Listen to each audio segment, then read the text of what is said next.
गाँव के भैया अपना दुबारिया बोलाइले न गे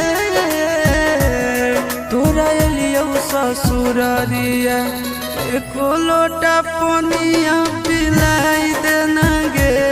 तोरा एलियो ससुरारिया एको लोटा